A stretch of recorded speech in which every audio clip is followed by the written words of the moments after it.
Olá!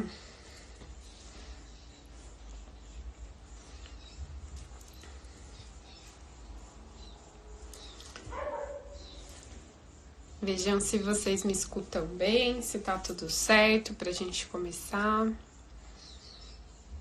Bom dia! Tudo certinho? Então tá bom. Muita gente querida aí falando oi.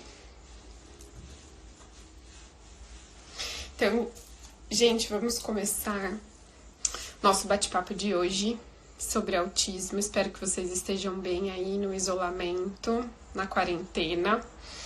E no fim das contas também tá sendo uma oportunidade, né, pra gente poder conversar um pouquinho mais pelas redes sociais, pra gente poder acho que se informar, dividir, acho que conhecimento, e isso acho que é o lado bom da quarentena e do isolamento. E daí eu tinha essa ideia da live, pedir para vocês, né, falarem sobre alguns temas que interessariam vocês pra gente conversar. E algumas pessoas falaram sobre autismo, acho que por ter o interesse, também por saber que é uma das áreas, né, com que eu trabalho bastante, dentro acho que das minhas áreas de atuação, o autismo é uma das principais áreas. E juntando isso com esse mês super importante de abril, dia 2 de abril, que foi ontem, né, que foi o Dia Mundial da Conscientização sobre o transtorno do espectro autista, acho que é super importante a gente conversar um pouquinho sobre isso. Então, eu anotei, a Manu vai me ajudar com as perguntas de vocês sobre a questão do autismo e da quarentena, não só, né, mas a questão do autismo. Vocês colocaram bastante coisa lá nas caixinhas, e daí eu vou tentar responder aqui.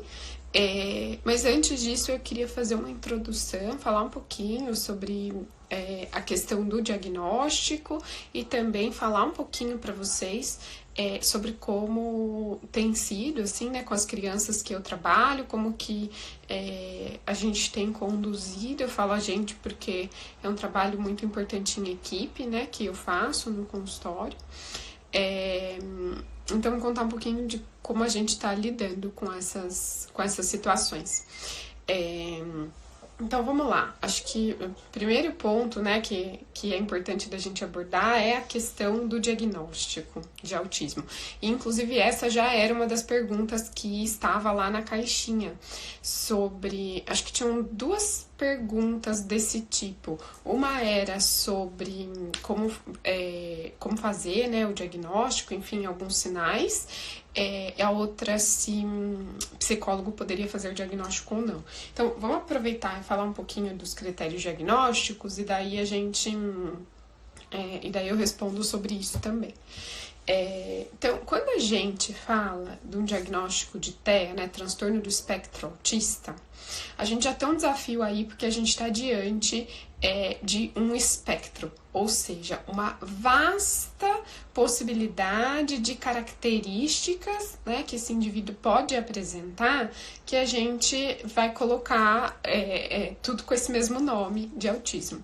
Eu costumo dizer que quando alguém me fala, o meu filho tem diagnóstico de autismo, meu filho é autista, eu não sei muito quem é essa criança. Eu posso supor um monte de coisa, mas eu não sei, porque justamente por essa questão do espectro, a gente pode estar diante de muitas possibilidades, né? E acho que só para resumir aqui, para a gente também não se prender muito nisso, mas quando a gente fala de autismo, a gente está diante de um transtorno do neurodesenvolvimento, né? Então, lá no DSM, quando a gente fala de transtorno do espectro autista, a gente está dentro de uma seção maior, né, do DSM, que fala dos transtornos do neurodesenvolvimento, que são os diagnósticos que são feitos primeiramente na infância. Então, o que é isso? A gente está diante de uma condição de atraso do desenvolvimento, né? Ou de um desenvolvimento que acontece de uma forma que não é dentro do esperado, de alguma forma desorganizada. Então, mais ou menos o que eu estou querendo dizer? Quando eu falo em desenvolvimento, eu estou falando em desenvolvimento social, em desenvolvimento cognitivo, em desenvolvimento afetivo. Né? Então, essa criança, ela não apresenta os marcos do desenvolvimento dentro do esperado. Em que áreas são essas? Na verdade, a gente está falando de duas questões principais. A primeira é a comunicação social. E a segunda são os padrões restritos de comportamento. Vou explicar as duas para vocês. As crianças com autismo, normalmente, apresentam um atraso na comunicação. Então, pode ser, né? Quando eu falo alguma questão da comunicação, eu posso estar diante de uma criança que não fala, né? Que ela é não verbal, olha só a noção de espectro, né?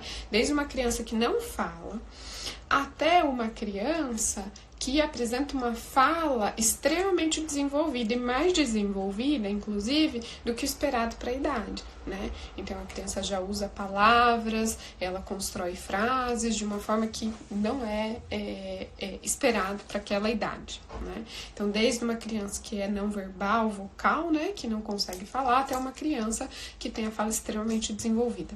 Mas, muitas vezes, quando a fala é extremamente desenvolvida, podem ter outras questões da comunicação social, porque a gente está falando do uso da fala e da linguagem, né, com essa função social, né, de contato, então, com os outros. Então, às vezes são crianças que apresentam a fala um pouco robotizada, sem variação no tom, né, no tom de voz, sem expressão de emoção junto com a fala, né, muita dificuldade do uso da comunicação não verbal, né? Então, dos gestos para fala, inclusive desde pequeno, às vezes, né, são crianças que não sabem apontar para o que elas querem, né? Que usam o outro como ferramenta, então vai lá, puxa, né, a mão do pai e da mãe e leva até o lugar que quer. Esses são alguns exemplos, né? E daí isso vai mais longe, a dificuldade de entender ironia, normalmente, né, as pessoas entendem tudo ao pé da letra, dificuldade de entender metáforas. Então, toda essa questão da comunicação social. Isso pode ser também, né, uma dificuldade e uma pouca sensibilidade ao outro. Até as teorias explicativas, né, vão falar disso. Tem alguns estudos que mostram que os bebês recém-nascidos, que mais tarde são diagnosticados com autismo, eles têm muito mais interesse, mantêm muito mais contato visual para máquinas do que para rostos humanos, né? Então, esse interesse pelo outro, essa sensibilidade ao social, muitas vezes, ela é reduzida, né? Então, comunicação social e a questão dos padrões restritos, dos interesses restritos. Então, o que é isso, né? Isso aparece, muitas vezes, com o interesse da criança, seu interesse nas atividades, nos objetos, nos outros, seu interesse muito reduzido comparado às crianças com desenvolvimento típico. Então, é bem aquela história, né, da criança que usa o carrinho como uma criança típica, né, usa o carrinho com um brincar simbólico mesmo. Então, imitando o carrinho, fazendo o som, né, da buzina, freando e tal. Uma criança com interesse restrito, às vezes vai gostar do carrinho porque gosta da roda, né, de ver girar. Às vezes tem interesse pelo ventilador, né, por partes dos objetos e não pelo todo, né. São crianças que muitas vezes apresentam estereotipias, e estereotipias motoras, né, ou estereotipias vocais, como as ecolalias. Então, por exemplo, os movimentos estereotipados, né, então, movimento com a mão, movimento com o corpo, de se balançar, e às vezes a ecolalia imediata ou ecolalia tardia, então repetir o que o outro diz imediatamente, ou repetir, né, alguma coisa que escutou de manhã, um desenho que ouviu de manhã, repete a fala, fica repetindo a fala à tarde, né. É uma fala que não tem muito a função de comunicação com o outro, né? É uma fala que às vezes está sendo, inclusive, mantida por autoestimulação, porque aquilo produz certas sensações que são prazerosas. As questões também sensoriais são importantes, né? Então, uma hiper ou uma hipossensibilidade aos estímulos sensoriais, às vezes se incomoda com barulho. Às vezes a estimulação tátil também pode ser um pouco aversiva, ou às vezes a criança vai procurar muito dessa estimulação tátil. Enfim, a sensibilidade também no paladar, e daí isso se reflete em certa seletividade alimentar. Então, não é uma seletividade comum, é uma seletividade que ela acontece muito provavelmente por conta de texturas específicas, né, ou cores, ou sabores específicos, esse tipo de coisa. Então, a criança que só gosta de comer comida muito molhada, com muito molho, ou a criança que só gosta de comer coisas crocantes, ou então não come coisas com uma consistência mais gelatinosa, tipo pudim, esse tipo de coisa. Então, esses são alguns exemplos. Então, de forma geral, essa questão do controle restrito de comportamento, né? Dificuldade com rotina também, isso é bem frequente. Então, às vezes, tem que fazer tudo no mesmo ritual, né? Até alinhar objetos, mas tem que fazer sempre o mesmo caminho para chegar nos lugares. E a questão da comunicação social. Então, a gente vai ver um prejuízo aí, né? Um prejuízo no contato visual, um prejuízo na atenção compartilhada. O que é atenção compartilhada? Eu não sei se vocês já perceberam, mas quando a gente está diante de algo que é muito agradável pra gente, aos olhos, e se tem alguém por perto, alguém próximo da gente, o que a gente faz? A gente olha para o objeto e olha para outra pessoa. Olha para o objeto e olha para outra pessoa. As crianças fazem isso. Então, a criança está diante de um brinquedo que ela gostou muito, né? Às vezes ela não precisa nem falar. Muitas vezes ela fala, mas ela não precisa nem falar. Ela olha pro brinquedo e olha pro pai e pra mãe. Olha pro brinquedo e olha pro pai e pra mãe. Essa é a atenção compartilhada, né? A variação aí do olhar aos objetos, que são reforçadores, né? Que são interessantes, e ao social. Às vezes, junto com isso, vem, olha, mãe, olha, nossa, que legal, né? Às vezes vem junto com isso, mas não necessariamente. Nós adultos também, se a gente tá lá diante de uma paisagem muito bonita, que a gente acha muito bonita, a gente olha pra paisagem, olha pra outra pessoa, né? Essa variação do olhar, isso também bastante prejudicado. Então, essa é a questão do diagnóstico. Agora, uma coisa bem importante da gente falar é, quanto mais precoce esse diagnóstico for feito, melhor, em termos de prognóstico, né? É óbvio que aqui, quando eu falo da importância do diagnóstico, eu não estou falando do rótulo, eu não estou falando que uma vez com o diagnóstico de autismo, não tem nada que se faça, né, para essa criança, por exemplo, sair deste diagnóstico. Eu costumo falar muito isso para os pais, assim, não vamos nos prender no nome, né, no rótulo, na questão do autismo. Acontece que, a partir do momento que a gente identifica as dificuldades e a gente consegue intervir, a gente tem um prognóstico muito melhor.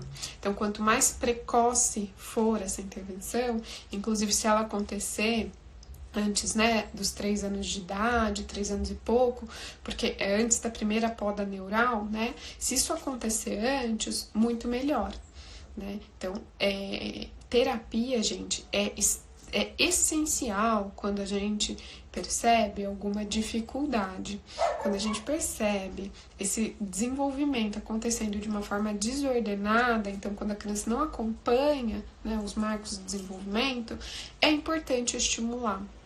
Então, terapia demais nunca é um problema. Vamos até fazer uma comparação com o que a gente está vivendo agora, né, da questão do Covid-19, do isolamento. As pessoas não necessariamente têm o teste positivo, mas elas apresentam sinais e sintomas lá de gripe. Qual que é a recomendação? Ficar isolado, né? Então, você apresenta alguns sinais, intervir. de alguma forma, né? A intervenção que a gente tem agora é isolamento, né? A gente não tem outra intervenção. Então, fazendo esse comparativo, vale a mesma coisa para o autismo. Né? A criança apresentou atraso de fala, né? Movimentos estereotipados, contato visual não é tão bom, a atenção compartilhada também não, o brincar não é muito funcional, intervenção. Independente se eu vou chamar isso de autismo ou não. O diagnóstico é difícil, como todo diagnóstico do neurodesenvolvimento, porque a criança não está lá pronta, ela está se desenvolvendo, ela está aprendendo coisas, né? E pode ser que ela não fale agora, com 2 anos, mas que com 2 anos e meio ela começa a falar, então a gente fica na dúvida, e muitas vezes os profissionais falam, espera um pouco, espera o tempo da criança, mas não existe isso de esperar o tempo da criança, existe estimular a criança a intervir, porque quanto antes, melhor o resultado, melhor o prognóstico, tá? Então, terapia nunca é demais, intervenção nunca é demais, percebendo alguma dificuldade, a gente tem que intervir. Tem um cachorro do vizinho aqui, deixa eu ver se eu fecho um pouco mais, mas aí a luz fica ruim também. Vamos ver se eu fecho para o cachorro parar de atrapalhar a gente. Enfim, então intervenção nunca é demais.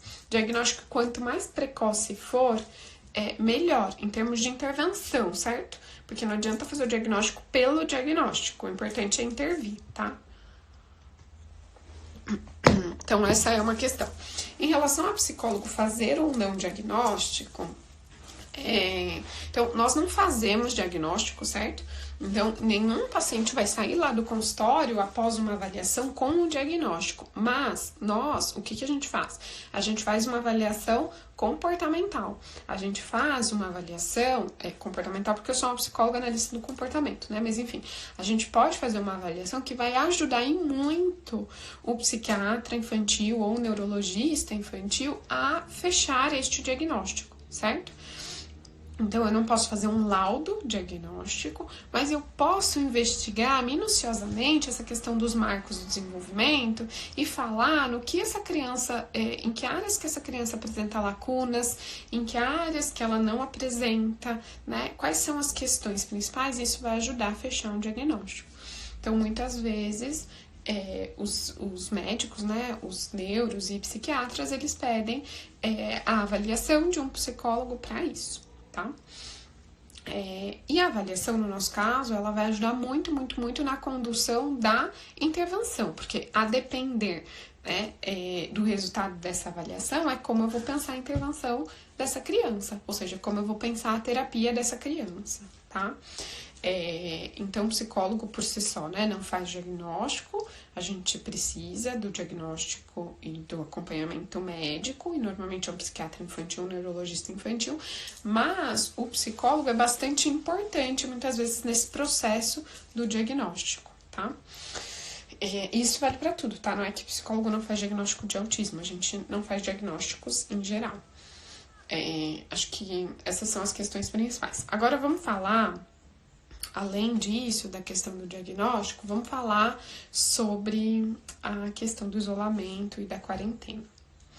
Eu falei para vocês da importância do ritual, né, da importância da rotina para essas crianças, e o que a gente tem visto é uma grande dificuldade, então, das crianças de ficarem lá na quarentena isolados. Mas agora eu vou só fazer uma comparação aqui com vocês. Quem que está tendo dificuldade de ficar em casa, na quarentena, isolado? Talvez todos nós, né? Eu tô sofrendo um pouco, tô me adaptando, tô me organizando, mas não tá sendo fácil pra mim. E não sei se tá sendo fácil pra vocês. Talvez não esteja sendo fácil pra vocês também, certo? Então, não tá sendo difícil não tá sendo fácil pra muita gente. Tô vendo aí as pessoas falando eu, né? Se já não tá sendo fácil pra gente que consegue articular, certo? E entender o que tá acontecendo no ambiente, criar previsão pro futuro, né? Conversar com a gente mesmo. Então, vocês estão falando que tá foda, tem gente mandando risadinha, né? Não tá fácil pra ninguém. E a gente tem essa capacidade, então, de articular o raciocínio para entender o que está acontecendo, certo? Então eu sei e eu consigo fazer esse planejamento de falar, olha, tá sendo difícil, mas eu preciso ficar aqui em casa, porque se eu ficar aqui em casa, eu tô me protegendo, eu tô protegendo as pessoas próximas a mim, que são pessoas queridas, tem questões difíceis no trabalho, mas eu vou me adaptar de tal e tal jeito, enfim. O que é isso? É a gente descrevendo regras pra gente mesmo, certo? Então, a gente descrevendo regras pra gente mesmo que controlam o nosso comportamento e fazem com que a gente fique em casa e mais, fique em casa sem brigar com as pessoas, muitas vezes a gente briga, né? Mas sem brigar com as pessoas, criando situações em que fique mais fácil estar no isolamento, estar na quarentena, certo? Qual que é a nossa primeira dificuldade quando a gente fala, então, das crianças com autismo? A primeira dificuldade é entender o que está acontecendo. Porque essa questão de seguir regras sociais é muito difícil para as pessoas com TEA. É bastante complicado. Então, em que sentido, né? Eu costumo dar esse exemplo para os pais. Às vezes, as crianças, no processo de aprendizado, elas não gostam de estar na escola, elas não gostam de fazer a atividade lá da escola, certo? Mas a criança faz por quê? Ela faz a atividade porque a professora elogia no fim, ou porque se ela não fizer, a professora vai ficar brava, ou porque a mãe vai ficar feliz se ela fizer, o pai, né, ou os outros colegas vão falar alguma coisa. Lembra que eu disse que as crianças com autismo são menos sensíveis ao social, ao outro, e menos sensíveis muitas vezes porque elas mantêm menos contato visual, né? E o outro, então, controla menos o comportamento delas. Então, no fim das contas, se a professora vai ficar feliz ou não, se vai fazer um elogio ou não, inicialmente para essa criança, sem intervenção, sem terapia, isso não é muito importante, né? Então, um pai falar para uma criança autista, tô falando aqui de uma criança talvez não verbal, né, que tenha mais dificuldades, fala, olha, você tem que ficar em casa agora, porque tem um vírus lá fora, talvez seja muito difícil para essa criança entender e controlar o comportamento dela. Então, a primeira coisa que a gente tem trabalhado com essas crianças é a questão, acho que, da previsibilidade e do entendimento. Se essa criança tem possibilidade de entender o que está acontecendo, vamos explicar, né? E tem sido bem bonitinho, assim, o resultado disso. Até estava conversando com o pai essa semana que estava falando, né? Que faz, na verdade, com 2 pais, inclusive, no mesmo dia. Então, assim, o que está acontecendo? Perguntando para a criança, pedindo para a criança descrever, e a criança contando do coronavírus, né? Então, por que a gente pode sair de casa? A gente não pode. Por que a gente não pode sair de casa? Né? Tá todo mundo em casa? Ou é só você? Ah, não, tá todo mundo em casa. Então, a criança entendendo isso. Tem alguns materiais, até tem um livrinho que eu achei bem legal, assim, bem didático. Eu já tinha postado aqui também algumas figuras, né? De suporte visual. Então, para essa criança, se possível, entender o que está acontecendo. Agora, se essa criança ainda não entende, né, essa questão, porque é isso, a gente está diante de um vírus que é algo, então, que ninguém vê. Então, acho que é muito abstrato, e se para a criança ela ainda tem dificuldade de entender o que é abstrato, então a gente precisa, pelo menos, dar previsibilidade para essa criança, né? Então, explicar para ela e adiantar para ela como que vai ser o dia e o que vai ser feito. Porque veja, uma criança que vinha acordando, indo para terapia, volta para terapia, toma banho, almoça, vai para a escola, passa o dia na escola, sai da escola, vai na casa da avó ou vai em outra terapia, volta à noite. De repente, ela passa o dia todo em casa e o dia todo com o pai e com a mãe. Então, todo dia é sábado e domingo, né, basicamente. É muito difícil para essa criança, porque às vezes ela quer ir para a escola, certo? Ela gosta da escola, vai sentir falta disso, ela sente falta da terapia. E não é claro para a criança o que está acontecendo e por que ela tem que ficar lá. Então, trabalhar com previsibilidade, com rotina, é essencial nesse caso. Então, mesma coisa que a gente tem tentado fazer mesmo para as crianças que parecem, né, que têm um repertório verbal melhor, que tem maior possibilidade de entendimento, mesmo assim, trabalhar a agenda, a rotina, Mostrar para essa criança o que está acontecendo. Porque às vezes na primeira semana foi fácil, né? Isso a gente percebeu bastante também. A primeira semana tranquila, a criança gostou de ficar em casa, foi tudo bem. Mas depois a criança tem muitos momentos de ociosidade, muitos momentos de tédio, e isso acaba aumentando. Ociosidade, tédio, aumenta, obviamente, a ansiedade, aumenta as estereotipias, a frequência das estereotipias, né? Porque se a estereotipia tem função de autoestimulação, é quando a gente tá entediado sem ter o que fazer, que a gente fica estalando o dedo, que a gente fica balançando, né?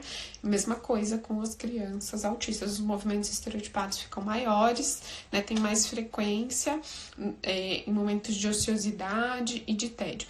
E os comportamentos que a gente vai chamar de comportamentos inapropriados, né? Então, as birras, os comportamentos disruptivos, agressividade, autoagressividade, né? E hétero também, agressividade diante do outro. Então, isso tudo aumenta. Então, criar uma rotina é essencial. Gente, já é importante pra gente. Mas para a criança autista ainda mais. Então, usar o suporte visual, né? Indicar para a criança o antes e o depois, primeiro isso, depois aquilo, da forma como essa criança já estiver familiarizada com a previsibilidade, com a rotina. Mas mostrar para essa criança, às vezes a gente vai fazer um suporte visual mostrando tudo que vai acontecer no dia, às vezes a gente vai um passo, uma atividade depois da outra, mas para essa criança, para que ela saiba o que vai acontecer. Então essa criança precisa saber que ela não vai sair de casa, ela precisa saber que é primeiro banho, depois ela vai fazer uma atividade da escola, uma atividade da terapia, enfim. Então isso é bem importante. O que a gente tem feito, então, é ajudar os pais nesse momento de quarentena, né? Através dos atendimentos online.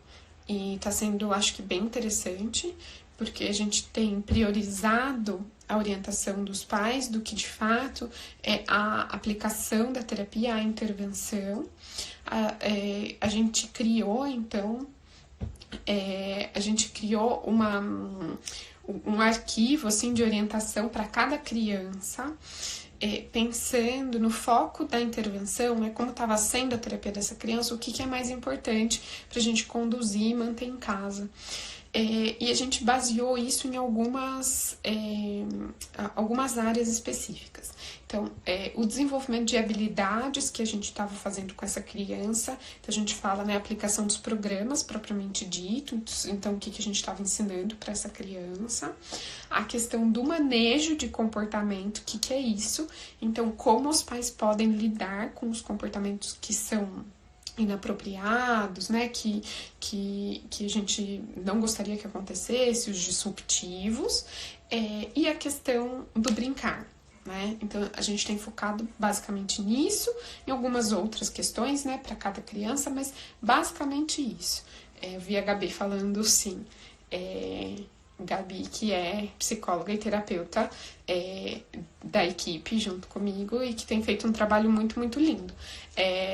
E que envolve uma dedicação muito grande, né? A gente tá bem atento a isso. Então, para cada criança, um projetinho, né, de como os pais podem manter a intervenção, como que os pais podem trabalhar com manejo de comportamentos inapropriados e como que os pais podem brincar com essa criança. Então, em relação à intervenção, para alguns casos, os pais têm sido terapeutas.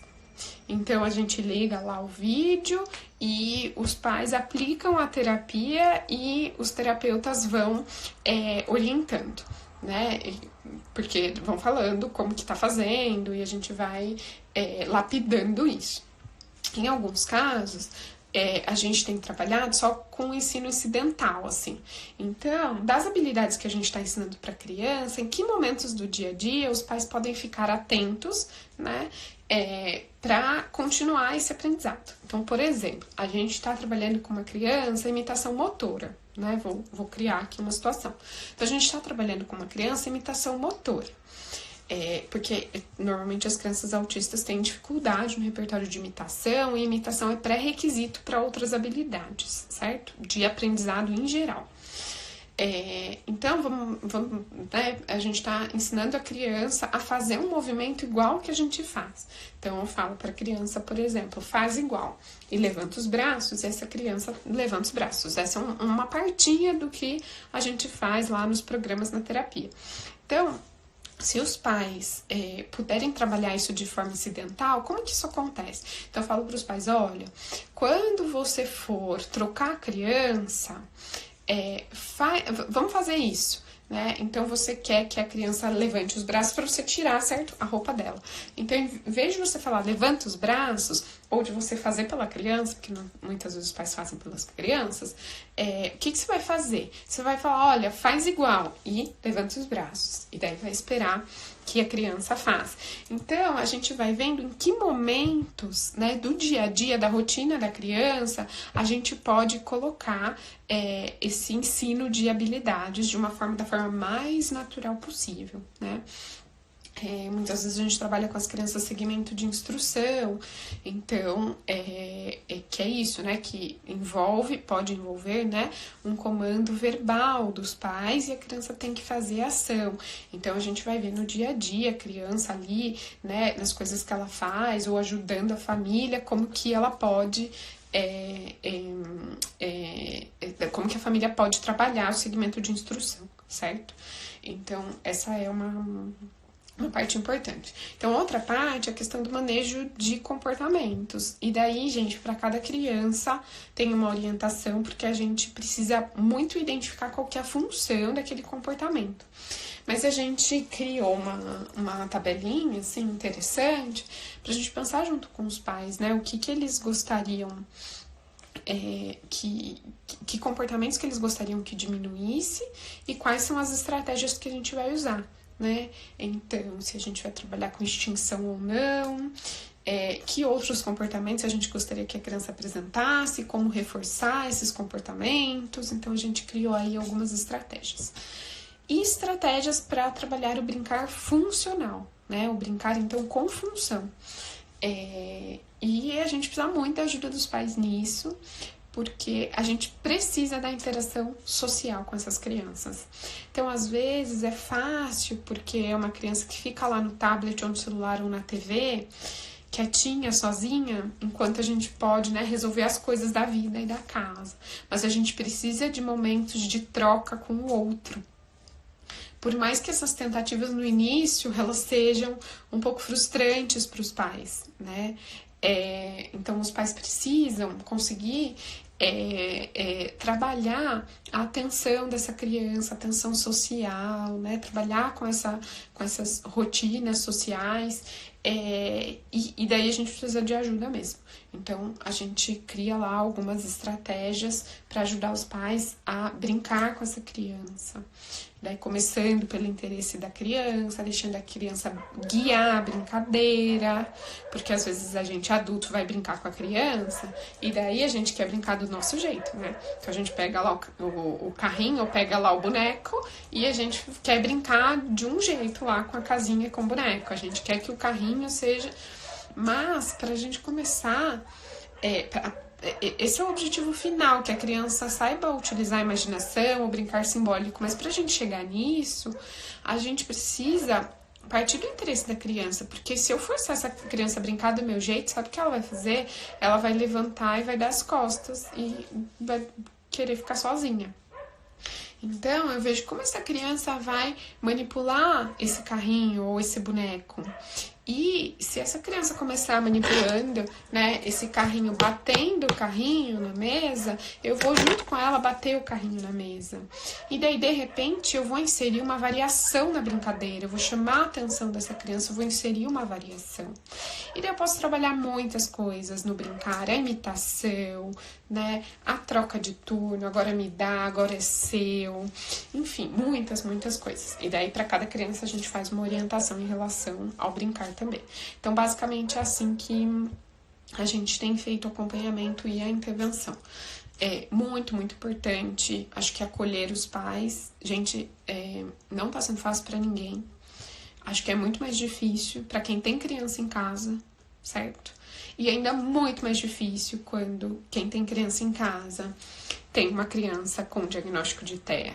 Então, identificar o quanto que é desafiador é super importante para os terapeutas, né? Porque a gente precisa conseguir acolher, a gente precisa entender qual que é a demanda daquela família para a gente fazer orientações que, de fato, sejam possíveis para a família, né? Às vezes eu tenho a minha expectativa, eu queria que essa criança tivesse a aplicação dos programas todos os dias, que os pais conseguissem brincar com ela, mas assim, qual é então a possibilidade, a realidade nesse momento? Acho que é bom que a gente alinhe as nossas expectativas com o que a família está vivendo, porque se a gente não tiver essa possibilidade de empatia, não tem intervenção que funcione, né?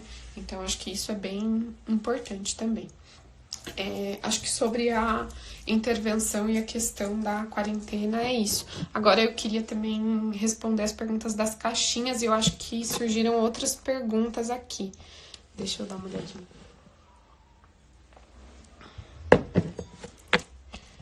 Tinham perguntas aqui. Se eu tenho atendido as crianças diretamente com mediação dos pais. Sim, a gente tem feito isso com algumas crianças. Então, pais que de alguma forma têm mais disponibilidade, né? É que na quarentena tem mais disponibilidade, porque tem pais que estão trabalhando o dia todo mesmo de casa, enfim, ou tem pais que estão saindo para trabalhar. Pais que que têm essa disponibilidade e que conseguem, né, aplicar os programas, a gente tem feito isso sim. E daí cada caso tem acontecido de um jeito. Às vezes a gente deixa só o som ligado para a criança, né, não ver a carinha do terapeuta, não se distrair. Os pais muitas vezes têm mandado vídeos daí pra gente também, da aplicação dos programas. Então, para cada criança tá acontecendo de um jeito. Tem uma criança até ontem, né, fiz um atendimento assim, em que a criança, isso já era possível, né, então eu mesma conduzi a intervenção junto com a criança, os pais só do lado ali, mas eu dava as demandas e deu tudo certo. Então, para cada criança, a gente tem pensado em uma forma, mas sim, a gente tem utilizado aí a ajuda dos pais. O que facilita bastante, gente, é o fato de que os pais, eles já participam, né, da terapia. Como a gente faz os atendimentos em casa, muitas vezes até no consultório, os pais participam. Então, eles já sabem um pouquinho, eles já conhecem, então eles fazem. O que é função de um comportamento? Depois eu vou responder lá a perguntinha da caixinha, né, de puberdade. O que é função de um comportamento? O porquê a gente faz o que a gente faz, certo? Então, eu posso apresentar uma estereotipia. Então, vamos pensar. Posso apresentar uma estereotipia motora mesmo? Com várias funções. Às vezes, a função é autoestimulação. É porque esse movimento produz sensações, então, alterações, né, fisiológicas que, de alguma forma, são prazerosas. Essa é uma possibilidade.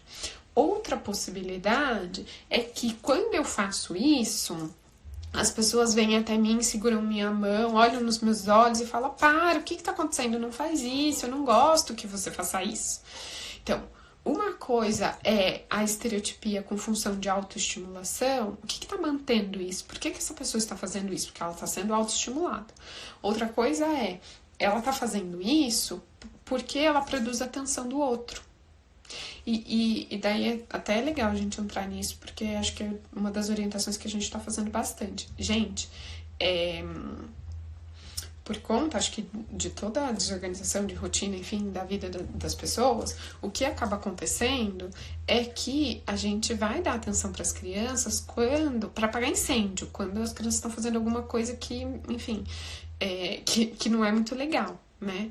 Então, uma das orientações, acho que básicas dessa questão de manejo de comportamento é dê atenção e muita atenção para a criança quando ela estiver se comportando bem, quando, enfim, ela estiver tranquila, porque se ela só consegue a atenção dos pais quando ela apresenta estereotipias ou quando ela se joga no chão, isso vai aumentar muito.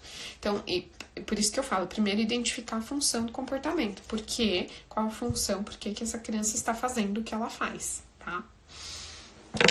Então, tá bom. Vamos falar sobre puberdade e transtorno do espectro autista, que é uma questão que vocês colocaram lá na caixinha. Gente, é muito difícil de eu responder isso de forma generalizada, tá bom? Vou tentar responder, mas pensem assim. Eu não sei quem é essa criança. Então, se for, ou esse adolescente, né?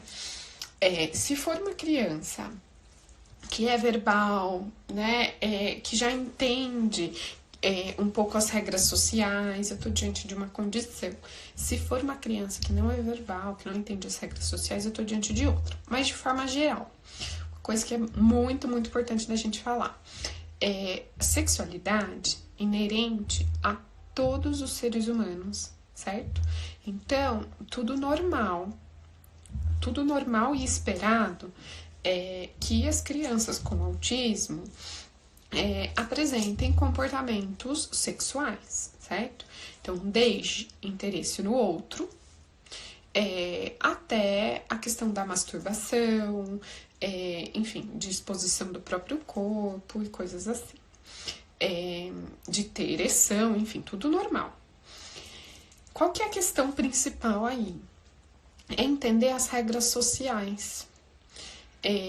Então, qualquer pessoa, né, que já tenha tido filhos na adolescência, já percebeu que tem momentos, então, em que essas questões elas são mais exacerbadas, e isso é esperado, né? Então, o menino lá que se tranca no banheiro e se masturba sempre, com uma frequência elevada, isso tudo, né, até certo ponto, é esperado. Só que o que acontece? Quando a gente entende bem as regras sociais, eu entendo onde e quando eu posso fazer isso. E às vezes até com que frequência eu posso fazer isso, entende? Então é lá no banheiro, é no meu quarto sozinho. Agora, essa é a grande dificuldade das crianças autistas, entender que elas não podem se masturbar na frente dos outros. Então, o que a gente vai fazer? A gente vai fazer suportes visuais para isso, essa é uma boa estratégia, né? Então, nunca é bom brigar, né? Assim, punir a criança por conta disso, mas, então, sei lá, a criança está na sala e daí ela começa a se masturbar. Então, o que é interessante fazer? Tirar essa criança da sala, por exemplo, levar até o quarto e falar, olha, é aqui que você pode fazer.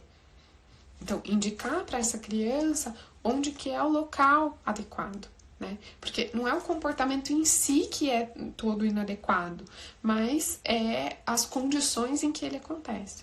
A gente usa também algumas formas de ensinar a criança os limites do próprio corpo e o que ela pode fazer, né? E o que ela não pode fazer com as outras pessoas. Então, a gente pinta as partes do corpo com cores diferentes a depender do nível de intimidade, né? Então é isso, se é uma pessoa que eu não tenho intimidade, eu posso dar a mão.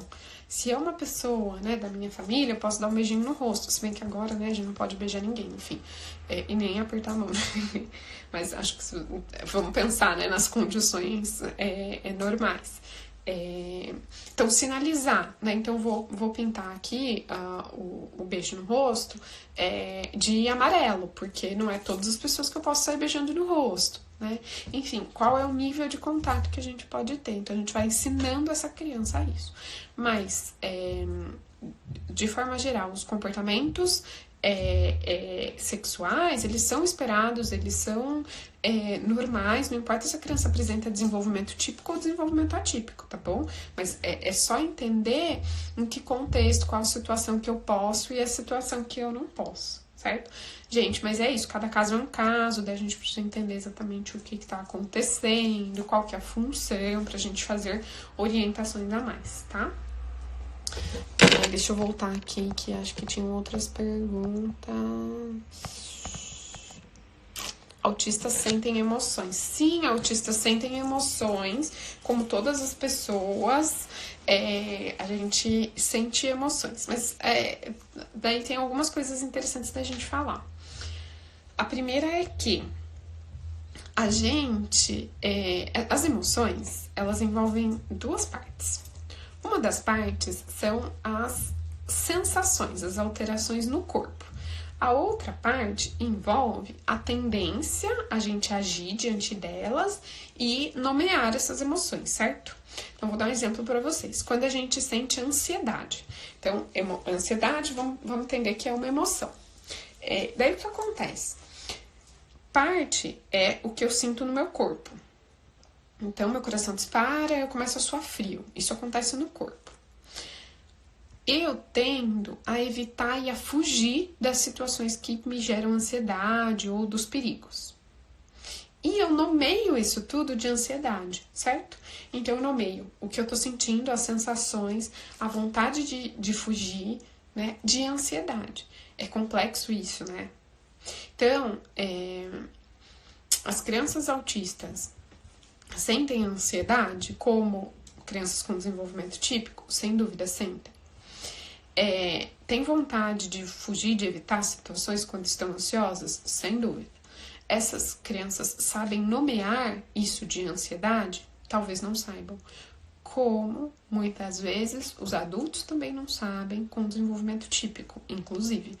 Quantas pessoas não chegam para a terapia falando, eu não sei o que eu tô sentindo, eu não sei exatamente o que é. E daí o psicólogo, o terapeuta vai ajudando essa pessoa a identificar, né, as sensações no corpo, a tendência a se comportar. O que você tem vontade de fazer? Você tem vontade de estar próximo de determinadas pessoas, você tem vontade de fugir, você tem vontade de bater em alguém, porque a depender da tendência à ação, a gente deve estar diante de uma emoção. Por que isso é tão difícil, ensinar as emoções, né, para as crianças autistas? Ou para as pessoas em geral, mas daí fica mais desafiador, né, quando a gente fala em autismo. Porque só quem tem acesso às emoções é a gente mesmo. Só a gente sabe o que está acontecendo no nosso mundo, né? Sob a pele. Então, só a gente tem acesso. Então, eu não sei exatamente quais são as alterações, as sensações ali que essa criança está tendo para eu ajudar ela a nomear. A gente parte de... como que a gente faz isso, né? Para ensinar a nomear. Relação entre a situação e emoções prováveis. Então, a criança acabou de cair e cortou o joelho, eu imagino que ela deva estar sentindo dor. E daí eu ajudo ela a nomear isso como dor, certo? Então, relação da situação com a emoção. Tendência a se comportar. Então, se eu vejo a criança batendo, ou se eu vejo a criança saindo correndo, se eu vejo ela batendo, imagino que ela deva estar sentindo raiva.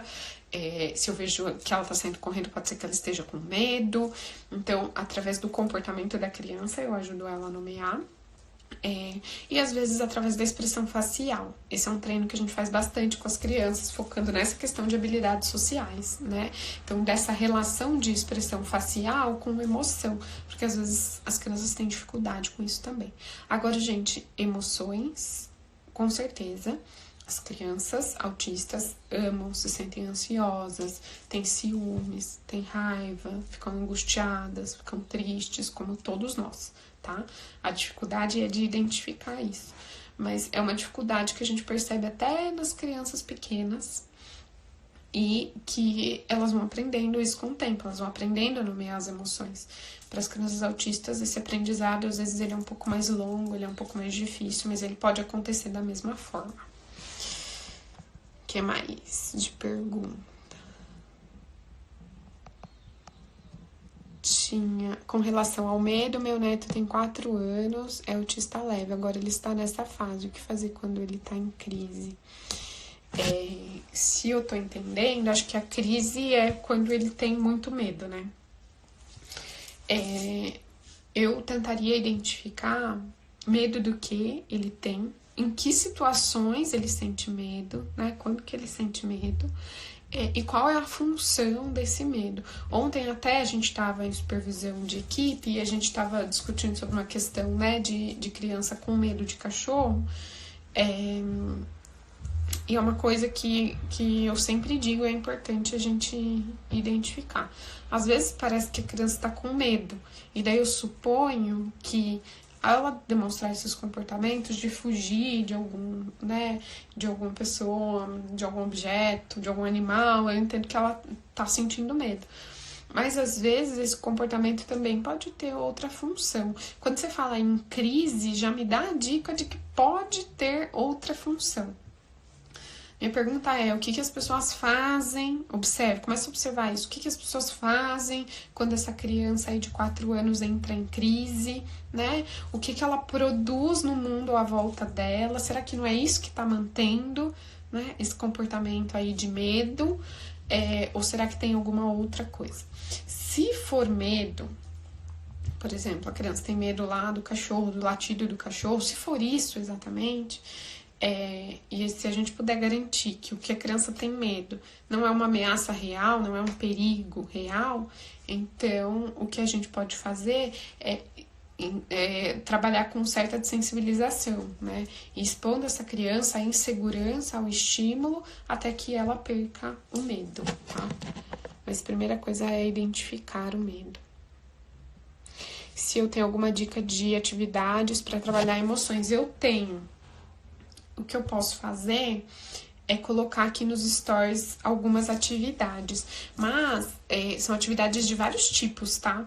Daí vai depender muito do repertório da criança, então da habilidade que essa criança tem. Mas eu vou colocar nos stories algumas dicas de atividades de emoção, de identificação de expressão facial, né? Uma coisa que eu tenho orientado muito os pais a fazer esse treino de expressão faciais, das expressões faciais. Então, o pai fazer, né, a mãe fazer cara de medo, fazer cara de feliz, fazer cara de triste, pedir para a criança nomear.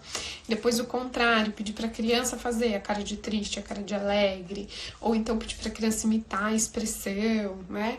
Mas tem algumas atividades mesmo mais didáticas, assim, que tem a estrutura mais semelhante com a estrutura pedagógica das escolas, que eu posso dividir aqui com vocês.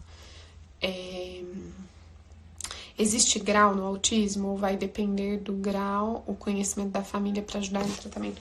Existe grau, sim. Quando a gente fala em espectro, é exatamente isso. Então, como as características elas podem variar muito, então, por exemplo, quando eu estou diante de uma criança autista, essa criança ela pode ter altas habilidades, então um nível de inteligência muito alto e que ela apresente altas habilidades, até uma criança com deficiência intelectual. Inclusive, deficiência intelectual é uma comorbidade bastante frequente com o autismo, né? Então, pode variar muito. Então, tem grau, sim. Leve, né, moderado e severo. Como que a gente caracteriza isso? Quando que eu vou falar que é um autista, uma criança é um autista leve, ou um autista moderado, ou um autista severo? Hoje em dia a gente vai identificar isso através do nível de suporte e de ajuda que essa criança precisa. Então, se essa criança precisa de muito suporte, eu vou falar em um autista severo. Se essa criança precisa de pouco suporte, eu vou falar em um autista leve.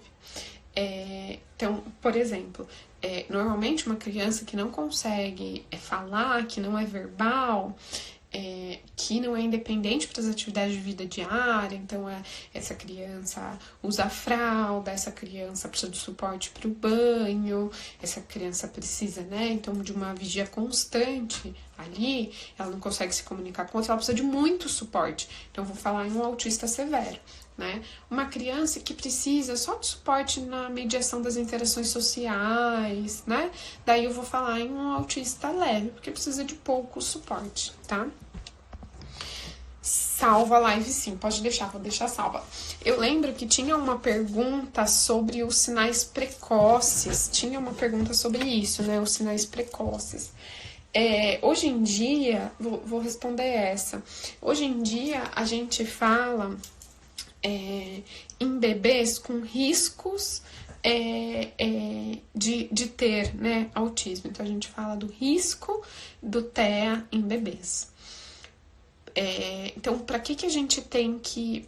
Quais são os sinais? Queria falar rapidinho, assim, para vocês. Quais são os riscos, quais são os sinais que a gente tem que ficar atentos diante de um bebê pra gente falar em autismo, tá? Então, vamos lá. Primeiro sinal, sorriso social. Sabe quando o bebezinho começa a ver as pessoas e sorrir pros outros? Então, uma criança que não apresenta sorriso social é pra gente ficar atento. Contato visual. Então, a criança mantém contato visual com os outros. Às vezes a mãe tá lá amamentando e a criança mantém contato visual. Isso também é bem importante. Rastreamento visual, rastreamento de objetos. Então, um objeto que a criança gosta bastante, quando a gente movimenta, a criança faz o rastreamento visual com o olhar. Se essa criança não faz rastreamento visual, também é bem importante. Que mais? Variar a atenção entre objetos. Então, se a criança fica sempre muito atenta, mantendo contato visual com um objeto só, também a gente está diante aí de um sinal, de uma possibilidade de atraso de desenvolvimento. A criança tem que ser capaz de variar a atenção dos objetos, né? Isso é bem importante. Que mais? Habilidades de imitação. Então, a criança já com 6 meses de idade, o bebezinho já com 6 meses de idade, consegue imitar os adultos, né? Então, começa a partir daí, e essa habilidade ela vai ficando mais complexa, né? Então, o pai abre a boca, segurando o bebezinho de frente, abre a boca, a criança abre a boca, dá um sorriso, a criança dá um sorriso. Então, habilidades de imitação. Atenção compartilhada, que eu expliquei para vocês, né, o que é. Então, essa variação do olhar entre objeto e pessoas, isso também é bem importante. Outro sinal é a questão da transição de atividades. Se a criança... tá bom, 2 minutos. Se a criança... vou parar nesse. Se a criança ela tem dificuldade na transição entre atividades ou entre locais, ou seja, então ela apresenta muito choro, muito incômodo, né, para terminar uma atividade e ir para outra, para variar, também é um sinal. Bom, falei de alguns, depois até posso colocar outros. Calma, deixa eu voltar aqui. O primeiro profissional procurar numa suspeita de TEA. Gente, normalmente a escola é o primeiro, é da onde vem, né, a primeira queixa. E daí os pais levam, obviamente, para o pediatra. Às vezes o pediatra vai encaminhar para um neuro infantil ou para um psiquiatra infantil. Mas eu diria que os profissionais que eles estão habilitados a conseguir identificar possíveis dificuldades e atraso no desenvolvimento um pediatra, né, capacitado, psiquiatra infantil, neuroinfantil e os terapeutas especializados. Então procure um psicólogo infantil, procure uma fono, né, ou uma terapeuta ocupacional que tenham essa especialidade. Então, esses são os primeiros profissionais, eles vão ajudar vocês no encaminhamento. Então, quem mais a gente deve procurar ou não? A última aqui, ó. Existe alguma maneira de, no pré-natal, identificar se a criança nascerá autista? Não. No pré-natal, muito, muito difícil. Na verdade, quando a gente fala em causa de autismo, a gente está diante de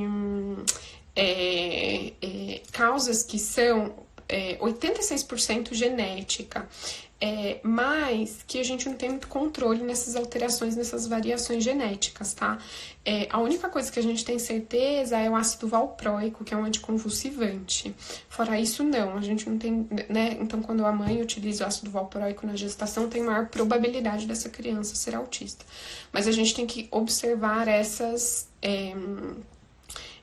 dificuldades logo que a criança nasce, essa questão do contato visual e tal, mas antes disso, no pré-natal, não.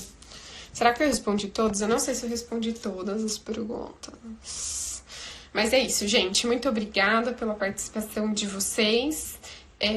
Coloquem no post as dúvidas que vocês ficaram, eu vou respondendo e eu vou tentar dividir pelos stories mais coisas, as atividades, enfim, isso tudo que vocês pediram, tá bom? Muito obrigada pelo carinho, porque eu tô vendo aqui várias mensagens de carinho de vocês. Que tenham um bom dia. Beijos, Beth. Bonitinha. E daí a gente vai conversando pelos stories e pelo post também no feed, tá bom? Beijos.